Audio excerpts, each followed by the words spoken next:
let's speak to our guests. And Felix Ofosu-Kwakye joins me in the studio. Thank you very much for making time to join us. But as I announced to you already, we have Felix Kwakye Ofosu.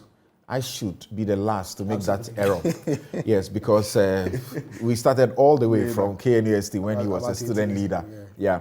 And I used to have a show that I hosted them on. Now, Professor Baffour Agyeman-Duah and Professor Agyeman-Duah, let me begin with you. First, what are your thoughts about what happened?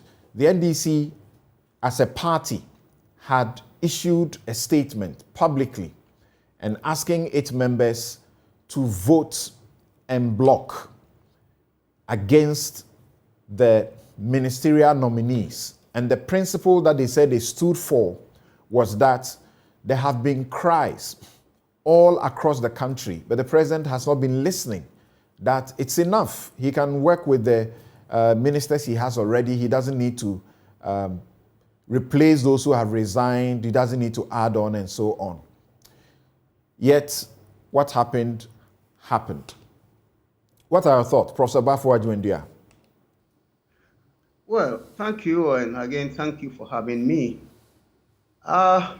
We have been watching this for some time at the Parliament, and personally, I wasn't surprised at the outcome, because normally, in such circumstances, you are going to find out that the wheeling and dealing on the floor of Parliament, on both sides and across barriers, eventually will determine the outcome. The outcome doesn't surprise me. I knew that the government side will win. How did you know that? How did you know that? Because the majority were very hesitant to have a vote. And yes, at all times, it became obvious that because they knew they didn't have the numbers, it was dangerous to allow a voting process to go through. And so, as we understand, they actually tried to make some trade-offs. You know, the CIA matter, we are hearing what they sought to do with the minority, and all of that didn't seem to work. And that's exactly what so-called democratic governance means. You are practicing democracy. You wheel and deal. You trade off things. It happens in all democracies, unfortunately. And you see, this particular issue, Samson, raises some fundamental questions about the relevance of democratic practice in certain societies. It's an issue that somehow we all shying away from dealing with. Look, the structure of our politics, democratic politics, such that we have invested so much power in the executive. Whoever wins the executive is given literally every power within our political framework.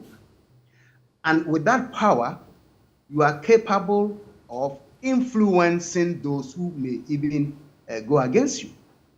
So if you follow closely, when the majority side decided to suspend the voting, they knew what was happening, and they knew that if they delayed the process, they are going to be able to get some other guys from the other side to join them. And this is what you should expect, you know. So for me, the outcome doesn't surprise me. I knew that majority side would have his way. But how do you take this? How do you take this? That the suggestion that they were ready to trade off the principle that there was a bloated government and they didn't want any more. And yet they were ready to trade that off for the CI to not pass. So you see, it tells you how principled our politicians are. Very principled, isn't it? So, look, and this could happen on either side, whoever is in power and whoever is in opposition. That's why I keep saying I wasn't surprised. Because you see, what we are having in our country, first of all, the extreme partisanship that has developed over time in itself is a problem. Secondly, the excessive powers that the Constitution gives the president to govern the country is also an issue that we need to bring. These two parties know, and fortunately, both sides have been in power almost on equal terms in terms of duration, and they know what it is to govern this country with the kind of constitution that we have. So personally, when I hear any of the politicians talking about opposing this or that, for instance, when the minority side issued, the NDC issued a statement publicly, literally directing its members in parliament on how to behave, that in itself was a bit of a surprise, because you don't expect any outside agent to directly seek to influence decisions of the representatives of the people in parliament. But in our system, I think that seems to be allowed. So it happens all the time, okay? So I think if we are serious about curbing these kinds of things, then we need to go back to our constitutional framework, the kinds of structures that we have created to make certain important decisions of state. And for me, so far as we maintain this system, I'm not confident that any government in power in Ghana is going to behave differently. And that, for me, is a major concern. But what do you say to this in a minute? Is it not a quality that is expected? Independence of thought and action, as far as an MP is concerned. That's what we want. So if the party issues a whip and says, all of you, stop thinking. We have done the thinking for you. Go and vote no.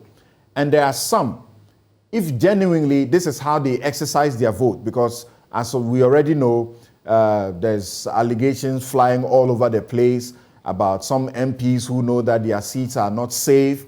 There are some who are poor, don't have money, they are going into the elections and are easily compromised in this process and so on. Isn't it a good quality if the decision, what influenced what happened was that you don't decide for me, I represent my people, I must exercise my mind independently? That is exactly the expectation we have of our parliamentarians. But unfortunately, that is not the reality of what happens in Parliament. Because as you recounted your own points, there are so many other influences that come upon parliamentarians, influencing the final decisions that they may make on certain issues.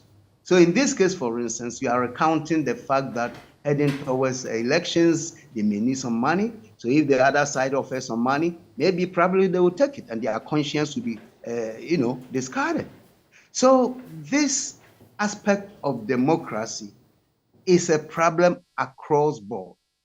How we address it, for me, should be perhaps the focus of future discussions, because otherwise this will be what we'll be dealing with indefinitely so far as we maintain this system. Conscience and principles are not something that politicians are well known for across democracies in the world. Professor Kojo?